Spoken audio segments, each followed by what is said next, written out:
இந்த ரெண்டு ரியாக்ஷனை தனியாகவே 5 மார்க்கில் கேட்பாங்க. ஒன்று ஈஸ்டிஃபிகேஷன் ரியாக்ஷன், இன்னொன்று சாப்பனிஃபிகேஷன் ரியாக்ஷன். அது என்ன ஈஸ்டிஃபிகேஷன் ரியாக்ஷன்னா, இப்போ நம்ம எத்தனால் தனியாக பார்த்தோம் இல்லையா, எத்தனாயிக் ஆசிட்.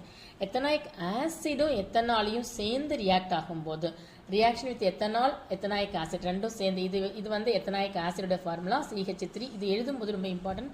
CH3COOH, C2H5OH இது ரெண்டும் சேர்ந்து கான்சென்ட்ரேட்டட் சல்ஃபியூரிக் ஆசிட் கூட சேர்த்து ஹீட் பண்ணும்போது எப்படி ஃபார்முலா ஆகுதுன்னா, அந்த CH3COO வரைக்கும் அப்படியே எழுதிட்டு இங்கேருந்து C2H5 சேர்த்து எழுதிக்கணும். அதுக்கப்புறம் இந்த OHும் Hும் சேர்ந்து H2Oவாக மாறும்.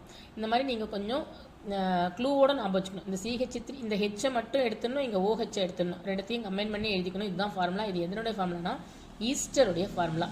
இதுக்கு இன்னொரு ஃபார்முலா எத்தைல் எத்தோனேட் அப்படின்னு ஒரு ஃபார்முலா இருக்குது. ஸோ இப்படி எழுதிக்கிறோம். இந்த ரியாக்ஷனுக்கு பேர் தான் ஈஸ்டிஃபிகேஷன் ரியாக்ஷன் அப்படின்னே பேர். எத்தனாயிக் ஆசிட் எத்தனால் கூட ரியாக்ட் ஆகி ஈஸ்டர் ப்ளஸ் வாட்டர் கிடைக்கும். இது பேர் ஈஸ்டிஃபிகேஷன் ரியாக்ஷன். இந்த ஈஸ்டரை எடுத்து CH3COO C2H5 NaOH கூட சேர்த்து ஹீட் பண்ணும்போது நமக்கு திரும்பி என்ன கிடைக்கும்னு பார்த்தோன்னா, எத்தனால் கிடைக்கும், மீதி இருக்கிறது சோடியம் எத்தாக்சைடு கிடைக்கும். அதாவது எப்படின்னா, இந்த C2H5 இந்த OH கூட சேர்ந்துடும். இந்த C2H5OH இந்த C2H5 இந்த OH கூட சேர்ந்து C2H5OH கிடைக்கும். மீதி இருக்கிற CH3COO இந்த Na இதெல்லாம் ஒன்றா சேர்ந்துடும். இதுக்கு பேர் சோடியம் எத்தோனேட் அப்படின்னு பேர். ஓகேவா? ஸோ இந்த ரியாக்ஷன் ரொம்ப இது எல்லாமே நமக்கு இன்டைரக்ட் கொஸ்டினாக தான் கேட்பாங்க. அதனால் நீங்கள் இதை கொஞ்சம் தெளிவாக படித்து புரிஞ்சுக்கிட்டு எழுதணும். ஈஸ்டிஃபிகேஷன் சாப்பனிஃபிகேஷன் டைரெக்டாகவும் கேட்பாங்க. இல்லாட்டினா some sodium carbonate X is react with alcohol to give sweet smell இப்படிலாம் கொடுப்பாங்க. ஸோ அப்படின்னா அது ஈஸ்டர்னு தெரிஞ்சிருக்கும். அதை திரும்பி நம்ம NaOH கூட ட்ரீட் பண்ணும்போது சோப்புடைய ரா மெட்டீரியல் கிடைக்கும் அப்படின்னு சொல்லுவாங்க. இந்த சோடியம் இந்த எத்தோனேட் இருக்கு இல்லையா, இதுதான் சோடியமுடைய சோப்புடைய ரா மெட்டீரியல், சோப் மேக்கிங். அதனால இதுக்கு பேர் சாப்பனிஃபிகேஷன் ரியாக்ஷன் அப்படின்னு பேர்.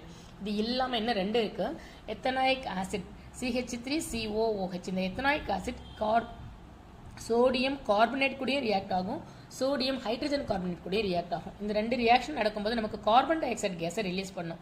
இது ரெண்டுமே நமக்கு எக்ஸாமில் வந்து கேட்பாங்க. ஆக்சுவலாக எத்தனால் வந்து சோடியம் கூட மட்டும்தான் ரியாக்ட் ஆகும், சோடியம் கூட ரியாக்ட் ஆகி ஹைட்ரஜன் கேஸை ரிலீஸ் பண்ணும். எத்தனாயிக் ஆசிட் வந்து சோடியம் கார்பனேட் கூடயும் சோடியம் ஹைட்ரஜன் கார்பனேட் கூடயும் ரியாக்ட் ஆகி கார்பன் டை ஆக்சைடு கேஸை ரிலீஸ் பண்ணும். சோடியம் கார்பனேட் இருக்கிறதால இந்த ஃபார்முலாவும் கொஞ்சம் ஞாபகம் வச்சுக்கணும், க்ளூவோட ஞாபகம் வச்சுக்கணும். CH3COOHனா இந்த H இந்த தனியாக போய்டும். CH3COO அது கூட இந்த Na சேர்ந்துடும். அதனால CH3COO Na இதுக்கு பேர் சோடியம் எத்தோனேட் அப்படின்னு பேர்.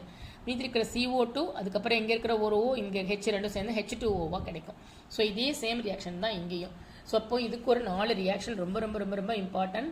ஈஸ்டிஃபிகேஷன், எத்தனாயிக் ஆசிட் எத்தனால், சாப்பனிஃபிகேஷன், இது ரெண்டு.